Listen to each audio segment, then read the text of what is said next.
Hello LEGO fans, Bricks Unbound here with another update to my Building Hogwarts series. Today we're going to be taking a little bit of a look at the Hogwarts Great Hall roof, specifically this tower here in the center of it. I know I've done several videos on the progress of this roof, but it actually is getting close to complete. Unfortunately, it is still close to complete and not actually complete. I'm kind of getting tired of just having to work on this roof and keep waiting for parts for it. So there's one last section here that I still need more parts for. I know the last time I did a roof building section, I discussed how I had 300, like 30 something of these parts on the way. Well, they arrived, and this is as far as they got me. They did not finish it, which is a little disappointing. However, I ordered another 200 of them from Bricks and Pieces, so hopefully those will be enough to finish up this last little section that goes over the entrance hall here. So then this roof will be done, and then I can finish off the front section of the entrance hall, which will lead into the courtyard, which I showed a couple updates ago. As you can tell, I have ripped it apart, kind of. I just pulled the structured part off of it. I'm trying to strengthen these base plates here, well, not base plates, but these plates. I also widened them by 4 studs. But I'm waiting on some more 16 by 16 plates because this is double thick. That way it will stay together because it's a fairly large piece, as you can see here. So I really want it to be sturdy. That way if I'm pushing things down top of the courtyard or whatever, it's not going to mess anything up. I'm probably going to thicken the section under the kitchen up as well. I still need to do some readjusting there height-wise also, so that'll be a good opportunity to make those changes. But back to the roof. This is what it's going to look like.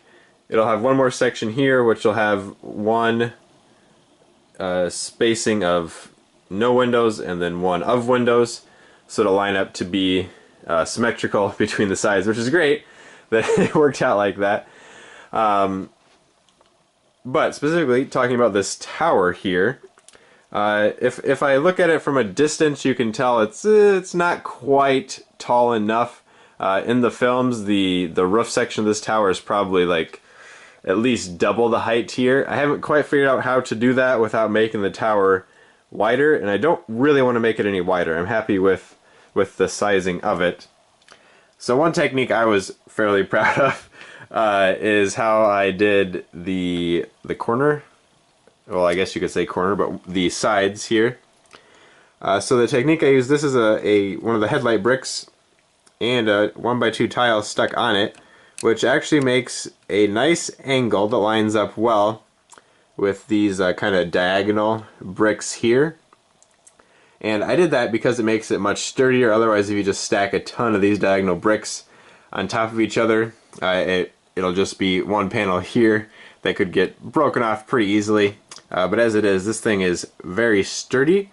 I'm happy with that technique. It's a very simple one. I have seen it on multiple castles and things in the past and thought, yep, that is exactly what I need for this tower.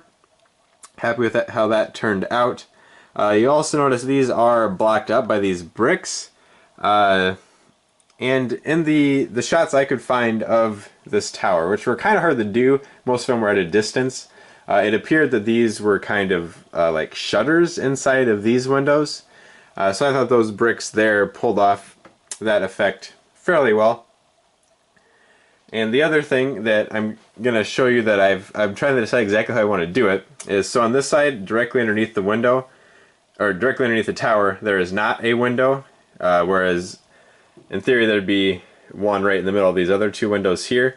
Looking at the pictures, it looks like that was the case on the official model as well. So that's how I did it over here. Just for the sake of trying it out. On the other side, yes, I'm still short on parts, obviously. On the other side, I did put a window in between there. And I think that looks okay, but I probably will be taking this window out to make that side match this one. And speaking of this roof section of the tower, I'll show you how I attach that. It's very simple. It's just one of these hinge pieces, hinge setups like this. Attach it to a couple studs there, and then you can see these other sides attached. And I just got lucky that the sizing and angles worked out like they did. As I said, this tower should be taller. The actual tower part of it is roughly the right height. It's about the same as these towers on the end, which, from what I could tell from shots of the official Great Hall model, that's perfectly fine. Like I said, this part would just need to be doubled roughly in height, and if I figure out a way to do that or find some even larger angled plates, I might try it, but I still like the look of this. The other option, of course, is if I just increase the height of the tower part by a few bricks. That might help with the illusion of it being the correct height as well, so I might give that a shot. That'll pretty much do it for this update. I'm waiting for the rest of the parts for this section. I know in the last update I talked about this bridge over here as well, so that has had progress. You can see the last update for the details on that. But I hope you have enjoyed this video, and we'll come back for more. Thank you for watching.